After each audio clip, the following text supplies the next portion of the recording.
Hi అండి, welcome back to Raj Vihar cooking channel. ఈరోజు మనము జొన్న సంగటిని ఎలా తయారు చేసుకోవాలో చూపిస్తాను. దీంతో పాటు కాంబినేషన్గా ఎర్ర చింతకాయ పచ్చడి అండి. టేస్ట్ అయితే చాలా బాగుంటుంది. ఈ రెండింటి కాంబినేషన్లో ఒకసారి ట్రై చేయండి. జొన్న సంగటిని తయారు చేసుకోవడం కోసం ముందుగా ఇక్కడ నేను ఒక గిన్నె తీసుకొని ఇందులో 1 కప్పు వరకు తెల్ల జొన్నలు తీసుకుంటున్నాను. వీటిని శుభ్రంగా కడిగి నీళ్లు పోసుకొని రాత్రంతా అయితే నానబెట్టుకున్నానండి. ఇలా రాత్రంతా నానబెట్టుకున్న వీటిని ఒక స్ట్రైనర్ సహాయంతో ఇందులో ఉన్న నీళ్లు మొత్తాన్ని వంపేసుకోవాలి.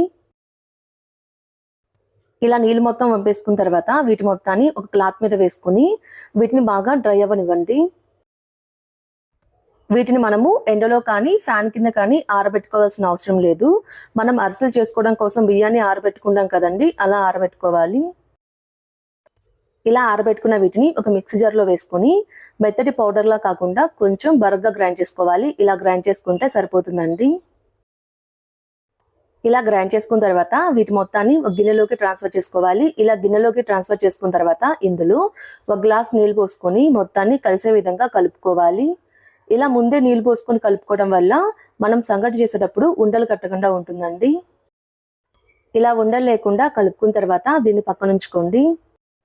ఇప్పుడు స్టవ్ ఆన్ చేసి ఒక మందపాటి గిన్నె పెట్టుకోవాలి. ఇప్పుడు ఇందులో మనం ఏ కప్పుతో అయితే జొన్నలు తీసుకున్నామో అదే కప్పుతోటి 7 కప్పులు నీళ్లు పోసుకున్నాను. ఇందులో 1 టేబుల్ స్పూన్ సాల్ట్ కూడా వేసుకొని నీళ్ళని బాగా మరిగించుకోవాలి. ఇలా మరుగుతున్న నీటిలో మనం ముందుగా నానబెట్టుకున్న జొన్న పిండిని ఇందులో వేసుకుంటున్నాను. ఇందులో వేసుకొని అడుగనేది అంటుకోకుండా ఉండలు కట్టకుండా మీడియం టు లో ఫ్లేమ్ మీద మధ్య మధ్యలో కలుపుతూ ఉడికించుకుంటే బాగా ఉడుకుతుంది. మనం సంగటి చేసేటప్పుడు మందపాటి గిన్నెలో చేసుకుంటే అడుగనేది అంటుకోకుండా ఉంటుందండి. మధ్య మధ్యలో కలుపుతూ ఉడికించుకుంటే ఉండలు లేకుండా అడుగనేది అంటుకోకుండా నీట్గా ఉడుకుతుంది. ఇక్కడ నేను సంగటి కొంచెం లూజ్గా చేసుకుంటున్నాను కాబట్టి 7 కప్పులు నీళ్ళు పోసుకుంటున్నాను.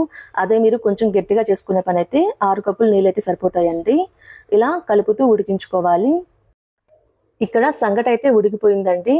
ఇది చూడటానికి కొంచెం లూజ్గా ఉంది కానీ చల్లారేసరికి కొంచెం గట్టిపడుతుంది. మీకు ఇంకా కొంచెం గట్టిగా కావాలనుకుంటే ఇంకొంచెంసేపు ఉడికించుకుంటే సరిపోతుంది. సంగటి అయితే రెడీ అయిపోయిందండి. ఇప్పుడు స్టవ్ ఆఫ్ చేసి దీన్ని పక్కన ఉంచుకోండి. సంగటిలోకి పచ్చడి తయారు చేసుకోవడం కోసం ముందుగా స్టవ్ ఆన్ చేసి 1 టేబుల్ స్పూన్ ఆయిల్ని హీట్ చేసుకుంటున్నాను. ఆయిల్ హీట్ అయిన తర్వాత 1 టేబుల్ స్పూన్ ధనియాలు, 1 టేబుల్ స్పూన్ జీలకర్ర వేసుకొని 1 నిమిషం పాటు ఫ్రై చేసుకోవాలి. ఇలా కలుపుతూ 1 నిమిషం పాటు ఫ్రై చేసుకుంటే సరిపోతుందండి. ఇలా ఫ్రై అయిన తర్వాత ఇప్పుడు ఇందులో మీ తినే కారాన్ని బట్టి ఎండుమిరపకాయలు వేసుకోండి. ఇక్కడైతే నేను ఒక 10 వరకు ఎండుమిరపకాయలు వేసుకున్నాను. ఇలా వేసుకొని వీటిని కూడా ఫ్రై చేసుకోవాలి. ఇలా ఎండుమిరపకాయలు కూడా ఫ్రై అయిన తర్వాత ఇప్పుడు ఇందులో ఒక 4-5 వెల్లుల్లి రెబ్బల్ని పైన తొక్కు తీసుకొని వేసుకుంటున్నాను. ఇలా వేసుకొని ఒకసారి కలుపుకొని స్టవ్ ఆఫ్ చేసి దీన్ని పూర్తిగా చల్లారనివ్వండి. ఇలా పూర్తిగా చల్లారిన తర్వాత మిక్సీ జార్లోకి వేసుకోవాలి. ఇలా వేసుకొని ఇందులో మీ టేస్ట్కి సరిపడినంత సాల్ట్ కూడా వేసుకొని బరగ్గా గ్రైండ్ చేసుకోవాలి. ఇలా గ్రైండ్ చేసుకుంటే సరిపోతుందండి.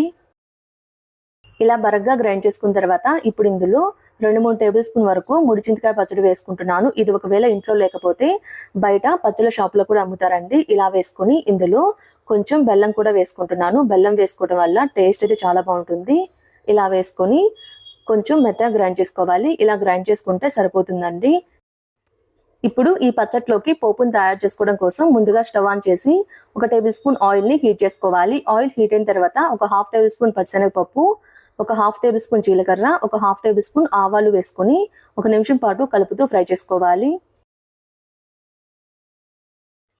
ఇలా ఫ్రై అయిన తర్వాత ఇప్పుడు ఇందులో కొన్ని కరివేపాకు రెబ్బలను కూడా వేసుకొని కలుపుతూ ఫ్రై చేసుకోవాలి. ఇలా రెడీ చేసుకున్న పోపులో మనం ముందుగా రెడీ చేసుకొని పెట్టుకున్న పచ్చడిని వేసుకొని ఒకసారి మొత్తాన్ని కలుపుకొని స్టవ్ ఆఫ్ చేస్తే ఎంతో టేస్టీగా ఉండే పచ్చడి అయితే రెడీ అయిపోతుందండి. ఇలా రెడీ చేసుకున్న పచ్చడిని ముందుగా రెడీ చేసుకున్న సంగట్లో కాస్త నెయ్యి వేసుకొని తింటే టేస్ట్ అయితే చాలా బాగుంటుందండి. మీరు కూడా డెఫినెట్గా ఒకసారి ఈ కాంబినేషన్లో ట్రై చేయండి. ఎలా వచ్చిందో నాకు కామెంట్ చేయండి. మా వీడియో ఫస్ట్ టైం చూస్తున్న వాళ్ళైతే మా ఛానల్ని సబ్స్క్రైబ్ చేసుకోండి. Thanks for watching.